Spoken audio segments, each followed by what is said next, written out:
Vidéotron Laurentien Limité, en collaboration avec votre télévision communautaire TCV Outaouais Câble 22, est fier de vous présenter cette émission consacrée au Cirque du Soleil.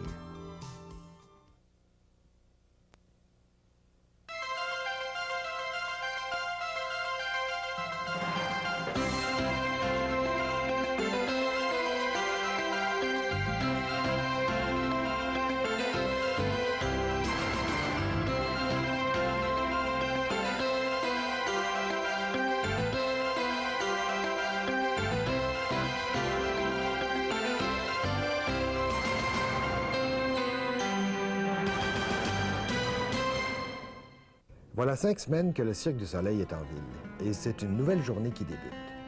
Au-delà de 33 000 personnes ont vu le spectacle Saltimbanco. Et ce soir, 2500 autres spectateurs auront droit à un moment tout simplement magique. Et c'est aussi ce que nous vous proposons au cours de la prochaine demi-heure, n'est-ce pas, Anne Meloche? Absolument, Jean-Paul. Nous allons vous entraîner dans les coulisses du Cirque du Soleil. Nous allons partager avec vous le quotidien des artistes et des artisans. Et il y aura bien entendu la tournée du cirque dont on va vous parler. On va vous parler du spectacle Saltimbanco. On va avoir un concours à ne pas manquer au cours de la prochaine demi-heure et aussi quelques souvenirs du Cirque du Soleil. C'est ça, Jean-Paul, mais avant, commençons par regarder la préparation de la tournée, du spectacle et de la publicité. Alors, regardons comment s'organise la tournée du Cirque du Soleil. Quand on commence, c'est souvent par une invitation. Comme pour cette tournée-là, on la part on l'amène en Australie. Donc, on a été invité par le festival d'été de Sydney. Et puis, à partir de là, si c'est intéressant, tout ça, on continue. On fait des développements avec l'immigration, avec les gens des festivités, les gouvernements. Et puis, on voit qu'est-ce qu'on peut faire. Et ensuite, c'est ça, avec les portes. L'organisation d'une telle démarche, la planification, je devrais plutôt dire, ça prend combien de temps? Ça peut prendre combien de temps? 6 mois, 1 an avant qu'on commence? Plusieurs années. Plusieurs années? Ah oui, comme il faut. Parce qu'il y a beaucoup de politique à l'intérieur de ces démarches-là. Donc, faut inviter les gens, venir voir si c'est intéressant. On envoie des gens là-bas pour tenter, explorer et de trouver, faut trouver des sites, la meilleure, comment là-bas les gens réagissent au spectacle. C'est un peu... Et l'organisation comme telle sur le site, bon, la planification, on a fait toutes les démarches, on a fait toutes les démarches et on a approché tout le monde finalement pour pouvoir être réglementaire et pouvoir se présenter. L'organisation comme telle du site, ça prend combien de temps? Puis comment ça se planifie? Parce que ça aussi, c'est assez phénoménal avec le nombre d'équipements, de personnes que vous déménagez. Ça doit faire une planification assez monstrueuse, non? Oui, bien c'est sûr. Quand on part pour une tournée, pour une ville, pour développer la ville, bien, il y a une équipe. Une petite équipe, c'est habituellement une personne qui part avant nous pour développer le terrain, c'est-à-dire tous les fournisseurs. On a besoin aussi d'analyser le site avec les gens de la ville pour voir pour les tuyaux d'eau et puis tout ça. Voir aussi ce qu'il y a à l'intérieur du terrain, puisqu'on doit creuser à l'intérieur pour l'ancrage du chapiteau. Donc, il faut bien être sûr s'il y avait des tuyaux de gaz ou que ce soit assez sécuritaire, voilà, puis c'est que ce soit sécuritaire. Et quand on arrive, nous, quand toute cette préparation-là est faite, il faut aussi niveler le terrain, il faut que ce soit assez plat. On arrive avec nos équipements et on monte le chapiteau. Ça prend... On essaye de le faire en 8 jours, naturellement, quand c'est possible, là, dépendamment du terrain, comment il est. Et le site est complètement autonome. Une fois que vous en avez pris, propriété, entre guillemets, là, vous êtes complètement autonome. Oui, tout ce qu'on a besoin, c'est une ligne de téléphone puis de l'eau. Le reste, pour l'électricité, tout ça, on est autonome. On a notre cuisine. Alors, on est un petit village qu'on transporte. C'est quoi exactement la philosophie du cirque et qu'est-ce que vous allez chercher dans Saltimbanco? La philosophie du spectacle, c'est de donner un bon shot tous les soirs. OK. Aussi simple que ça? C'est aussi simple que ça. C'est 52 artistes. Si on prend Saltimbanco, c'est 52 artistes sur une scène. C'est de s'assurer qu'on aura 2500 spectateurs qui vont sortir comblés à tous les soirs. C'est aussi simple que ça. Et comment est-ce que vous faites pour aller chercher justement, non seulement les spectateurs, ça je peux comprendre, mais Ouais. pour aller chercher une espèce de... Bon, on dit que le Cirque du Soleil et les spectacles sont une espèce d'antithèse en soi, c'est un tout en soi, ça forme un tout. Ouais. Comment est-ce que vous allez chercher justement cette espèce d'homogénéité dans chacun des numéros qui en eux-mêmes sont très différents malgré tout? Ben oui, oui, les numéros sont différents. L'unité, on l'a créée avec la musique, l'éclairage, les costumes. Je pense que c'est ça qui fait la couleur du Cirque du Soleil, contrairement au cirque traditionnel. Au cirque traditionnel, les gens arrivent avec leurs numéros et leurs costumes et leur musique, alors que nous, on crée des costumes pour les numéros, on crée la musique, on leur crée une ambiance sur la piste et on essaie de faire en sorte qu'il y ait une unité du début à la fin.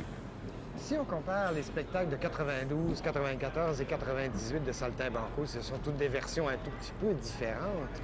Oui, mais c'est toujours le même spectacle. En bout de piste, C'est ça que j'allais c'est dire. toujours le même, c'est toujours le même spectacle avec des petites variantes, qu'on n'a pas. C'est sûr que la version 98 de Saltimbanco, c'est pas tout à fait la même qui a été faite en 92 et après ça, pas tout à fait la même qui s'est promenée en Europe en 95-96. Mais il reste que à la base, c'est la même affaire. Des fois, il y a un numéro qui peut changer. Vous, qu'est-ce que vous recherchez là-dedans en tant que directeur artistique? Je suppose que vous devez aller chercher quelque chose, vous, là-dedans, personnellement. Bien, gars, je vais revenir à ma réponse de départ, c'est de faire en sorte qu'à tous les soirs, on ait 2500 spectateurs qui sortent comblés. Et ça vous C'est ça. satisfait personnellement? Oui, Oui. oui. J'ai Et- besoin d'être plugué directement sur le produit. Et l'âme, donc, c'est important pour vous. Ah, c'est primordial. Parlez-moi encore un peu. Je vois vos yeux De l'âme. briller de l'âme, oui. Bien, tout part de là, non? Si on n'a pas d'âme, si on n'a pas quelque chose dans l'âme, il n'y a rien qui peut transparaître. Est-ce que c'est plus difficile à coordonner les médias quand on a un événement justement de l'envergure du Cirque du Soleil? Bien, c'est pas plus difficile, c'est-à-dire qu'en fait, ça dépend comment on voit ça. C'est plus facile parce qu'on n'a pas à aller au-devant, on n'a pas à aller faire des pitchs, comme on dit en bon français, à des médias, leur dire ce que ça vous tenterait de parler du Cirque du Soleil. C'est le contraire qui arrive, c'est que les demandes affluent et nous, on gère ça, on essaie de gérer notre temps aussi et celui des artistes parce que c'est bien entendu que la plupart des médias qui viennent sur place faire des interviews, des reportages, ils veulent parler aux artistes, c'est bien normal, c'est eux qui font le spectacle. Sauf que eux, avec les journées qu'ils ont, les horaires, les répétitions, les spectacles et tout ça, le maquillage, en fait, les journées sont très, très chargées, donc il faut gérer ça de façon assez serrée pour ne pas trop les fatiguer non plus parce qu'on leur en demande beaucoup, mais aussi pour que les médias soient contents, puissent parler d'eux, puissent refléter en fait les personnages qui sont derrière, les personnages qui sont sur scène en fin de compte. Mon expérience en tant que relationniste a été très brève. J'ai été relationniste pour Radio-Canada à Ottawa. Par contre, j'ai été plus de l'autre côté. J'ai travaillé pour les médias, j'ai travaillé pour la radio, j'ai fait de la télé, tout ça. Alors, c'est la première fois que je me retrouve relationniste, mais je pense aux personnes qui travaillent en tant que relationniste pour des compagnies un petit peu où il y a de la controverse, où les médias s'intéressent à la compagnie, mais pour justement des raisons peut-être un peu moins intéressantes que le simple plaisir de faire un beau spectacle. Et je me dis, ça doit pas être facile. Nous, on a le beau rôle parce que tout le monde, les médias, quand je travaillais au siège social à Montréal, qui est mon travail plus régulier, c'est des médias de partout dans le monde qui viennent au Cirque du Soleil, qui viennent à Montréal pour couvrir notre processus de création, comment on fonctionne, etc. Des soirs, je reste ici, puis j'entends les applaudissements dans le chapiteau, ça me prend au cœur, ça me prend au trip, puis je me dis, mon Dieu, j'ai la chance de faire partie de ce groupe-là. Donc pour moi, c'est une expérience que... Il n'y a rien qui va pouvoir équivaler avec cette expérience-là du Cirque du Soleil pour moi.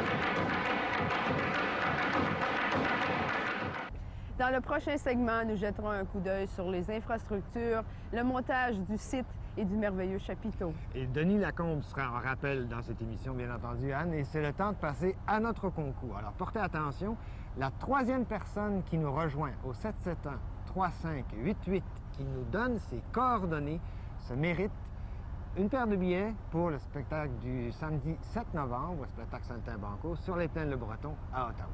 À l'arrivée des camions, mais on sort les mâts, on les installe, on les monte. Ensuite, on installe la coupole, on accroche la toile après, on fait du lassage, un lassage complet. On installe ensuite, on lève, c'est qu'on lève la toile avec l'aide des moteurs et un peu du personnel. Ensuite, on place des poteaux de tour, on ancre le tout, on met ça en tension, on met des murs de tour et le chapiteau est monté. C'est assez expéditif. Oui, c'est assez expéditif, c'est cool, mais c'est des étapes résumées assez succinctement. Mais toutes ces étapes-là vont prendre environ 2 à 3 jours. D'accord. Mais toutes les étapes doivent se faire dans cet ordre-là. Dans cet ordre-là, on n'a pas le choix. C'est systématique, puisque on doit répondre à certaines normes d'installation. On doit suivre aussi la météo. On doit suivre aussi le personnel, parce que des fois, on a du bon, on a du moins bon, mais toujours du bon, évidemment. Mais ces étapes-là sont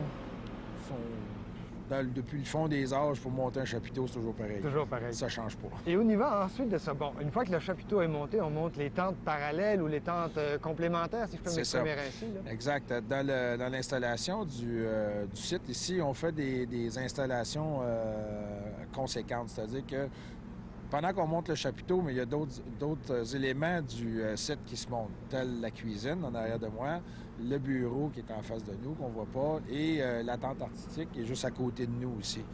Donc, dans la même journée, on peut voir monter le site là, graduellement, assez rapidement. Le site, une fois aménagé, bon, il devient fonctionnel, on lui amène le courant, l'électricité, bon, etc., c'est bien sûr. Mais l'entretien, parce qu'évidemment, ça a l'air toujours impeccable. C'est ce qui frappe le spectateur quand il rentre par la billetterie ou quand il voit le site de loin. C'est blanc, immaculé, c'est propre, etc. C'est ça. Je suppose qu'il y a un entretien quotidien qui se fait. On n'a pas le choix. Pour maintenir les équipements en bon état, on doit se faire un entretien préventif à tous les jours. Donc, les services de ramassage de déchets et de nettoyage des installations sanitaires se font à tous les jours. Ensuite, pour ce qui est des tentes, bien là, c'est une opération qui est un peu plus exhaustive. Donc, on le fait sur une période donnée, soit à toutes les 2 villes ou toutes les 3 villes. Mais on essaie de donner la meilleure qualité possible de présentation aux spectateurs pour justement éviter la présentation un peu artisanale. Quelle impression ça vous laisse ou ça vous fait de travailler au Cirque du Soleil? OK, c'est toujours de transporter la joie et l'émerveillement dans le cœur des spectateurs. C'est ce pourquoi on travaille, c'est pour présenter un spectacle de qualité que les gens sortent d'ici, qui s'en souviennent toute leur vie. Malgré la dureté de votre travail, parce que c'est un peu plus dur que c'est vraiment physique. Oui, c'est plus difficile. Le mien est un peu plus dur sur les nerfs, mais nonobstant tout se fait, quand on voit le spectacle, on sait pourquoi on travaille, puis on est heureux.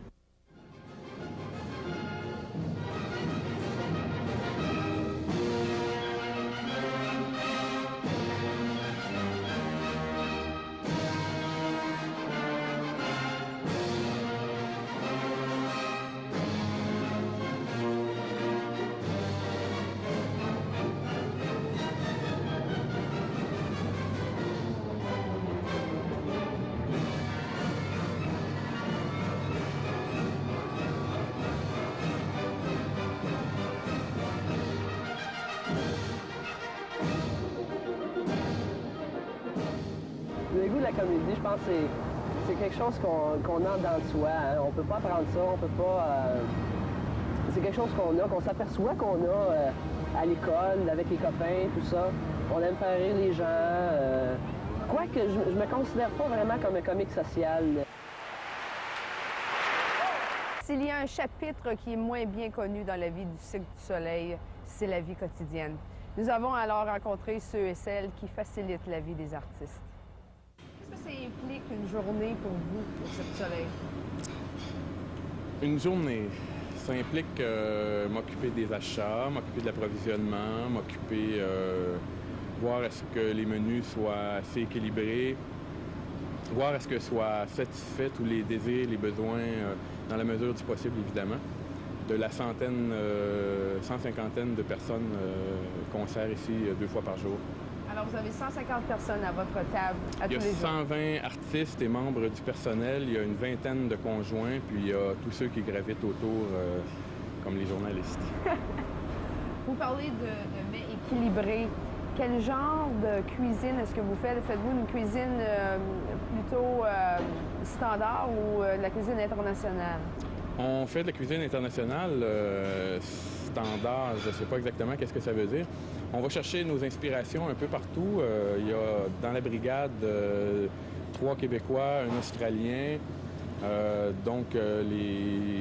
côté Asie est assez présent. Il y a parmi les membres de la troupe, il y a 18 nationalités. Donc, satisfaire tous ces goûts-là, ça prend également un menu assez éclectique. Ça fait de la recherche. On fait beaucoup de recherches pour trouver des recettes, des façons de travailler qui viennent d'ailleurs. Au niveau de la technologie, parce que votre cuisine, quand même, vous devez la transporter d'un pays à l'autre. Est-ce que vous êtes à point dans la technologie? C'est-à-dire que la transporter d'un pays à l'autre, ça aurait pu poser des problèmes si on avait acheté des appareils dans un pays pour les faire fonctionner dans un autre. Sauf qu'on a fait ça parce qu'on s'est équipé au Canada, mais on est tout à fait indépendant au niveau énergétique. Or, on fonctionne avec du 110 et du 220 courant. Même en Australie, on n'aura pas ce problème-là parce qu'on suffit nous autres mêmes à notre demande en énergie. Quel est votre sentiment lorsque vous êtes ici au Cirque du Soleil de façon quotidienne? Quelle est votre expérience personnelle? La vie au cirque, ça ressemble à la vie dans la vie. C'est pas vraiment différent. Il y a des hauts, des bas. Ce qui est intéressant pour moi, c'est le côté voyage, découverte, autant au niveau humain qu'au niveau professionnel. On s'en va en Australie, j'y suis jamais allé. On s'en va au Japon, j'y ai déjà été. Mais il y a des aspects culinaires à découvrir dans chacun des pays où on voyage. Il y a une recherche à faire à ce niveau-là. Il y a une couleur, une saveur locale à intégrer dans nos menus qui va être aussi intéressante pour les ouvriers de cuisine. Alors, c'est enrichissant. C'est enrichissant, oui. Sabine, vous êtes l'institutrice des enfants du Cirque du Soleil. Depuis quand occupez-vous ce poste? Avec le cirque, ça fait déjà... J'en suis à ma 3e année. On me dit que vous enseignez de la première année jusqu'au secondaire 5. Comment faites-vous votre horaire pour pouvoir enseigner tous ces niveaux? En fait, présentement, je ne fais pas tout, parce qu'on n'a pas toute la clientèle. La clientèle n'est pas toute présente. J'enseigne de la 3e année et une 4e secondaire. Je gère mon temps, je planifie beaucoup et je replanifie régulièrement. Ouais. Combien d'étudiants avez-vous en ce moment? Présentement, j'en ai 3. 2 petites de 8 ans et une grande de 15 ans. Quel est votre plus grand défi en tant qu'enseignante ici, dans ce contexte du cirque? Il y en a plusieurs, mais le plus grand, je dirais peut-être, c'est de garder nos élèves avec toujours l'intérêt. On a des élèves déjà motivés, mais de maintenir, parce que le changement est dans l'école, de garder cette beauté qu'est l'éducation, d'apprendre, le désir d'apprendre. Alors, c'est de toujours les maintenir en haleine, si on veut. La musique a été faite en fonction des numéros, puis ça suit l'action. C'est comme... moi, ma job, en fait, c'est de synchroniser la musique avec l'image. C'est comme un peu une musique de film, mais ça se passe instantanément à mesure que le show arrive, puis c'est jamais la même affaire. Il arrive toutes sortes de choses que j'avais pas prévues, puis il faut que nous autres, le band, on suive, on coupe. Des fois, on recule dans la musique parce qu'il y a eu un problème, il y a un acrobate qui est tombé, il faut qu'il au trapèze, par exemple, qui remonte puis qui recommence le truc. Ça fait que nous, évidemment, on peut pas faire semblant que c'est rien passé. Tout le monde l'a vu, les 2500 personnes. Ça fait qu'on improvise, on rewind dans la musique, puis on se replace, on se resynchronise, puis c'est ma job. Puis quand ça marche comme ça, c'est vraiment intéressant. Le public, il capote complètement à ce moment-là. Combien de costumes est-ce que vous avez à travailler avec? On a au-delà de 400 costumes présentement. Oui. Et puis, est-ce que chaque personne a un costume ou est-ce qu'il y a plusieurs costumes? En général, c'est au moins 3 costumes chaque. Donc, il y a plusieurs changements de costumes pendant la représentation. Et puis, il y en a d'autres qui en ont jusqu'à 5 changements de costumes. Pendant un spectacle, est-ce que vous êtes impliqué justement dans les changements de costume à l'arrière-scène? Définitivement. Oui, ils ont besoin d'un petit coup de main. Il y a des changements rapides. On est 3 dans l'atelier. Donc, il y en a toujours 2 qui travaillent en permanence sur le spectacle et une qui est dans l'atelier pour justement voir aux réparations d'urgence. Alors, ça arrive à l'occasion qu'il y a besoin d'une réparation là, en plein milieu du spectacle? Tout le temps. Tout le temps? Il y a tout le temps quelque chose qui se passe, c'est sûr.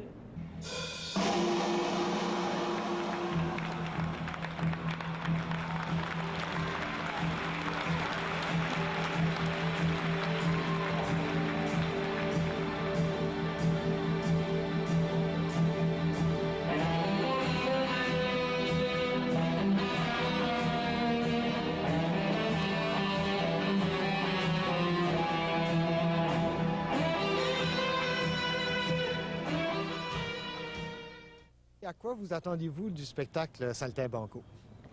Bien, ça va être la première fois que je vais les voir. Je m'attends à quelque chose d'extraordinaire.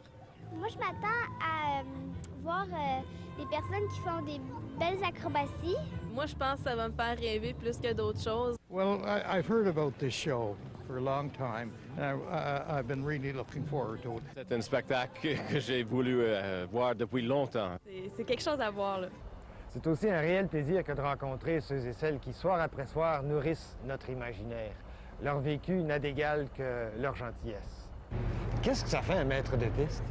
Mais c'est ça. Au Cirque du Soleil, ça fait pas la même chose que d'un cirque traditionnel. C'est pour ça que je pose la question. C'est ça. Le cirque traditionnel, le maître de piste est là pour présenter les numéros un après l'autre, parler, blablabla. Ici, c'est différent. On n'a pas d'animaux, c'est pas... Il n'y a pas vraiment de dialogue, il n'y a pas de présentation, ça se continue, c'est un non-stop. Je suis là un peu pour faire les liens. Mon personnage a une histoire aussi du début à la fin. Je joue le personnage qui est vraiment autoritaire. Puis plus le spectacle avance, plus on voit que mon autorité vraiment n'a pas le pouvoir. C'est ça qui fait qu'un peu, c'est le nom maître de piste, mais dans le fond, il n'y a pas vraiment des vrais titres de maître de piste que de vrais cirques traditionnels. Est-ce que tu aimes ça faire partie du premier numéro? Oui. Oui? Parce que c'est plus facile. Quand c'est à la fin, tu es fatigué, tu ne veux pas faire le numéro. Et quand c'est le premier numéro, je peux faire, je suis en forme. C'est stimulant? Oui. C'est stimulant? Oui. On te voit plusieurs fois dans le spectacle, en toutes sortes de différents costumes. Oui. Est-ce qu'il y a un moment que tu préfères? Oui, quand je suis en haut avec le costume baron. Ah, oui. T'as pas peur des hauteurs, alors? Non. Non. Dans tes journées quotidiennes d'achat, est-ce que tu vas à l'école?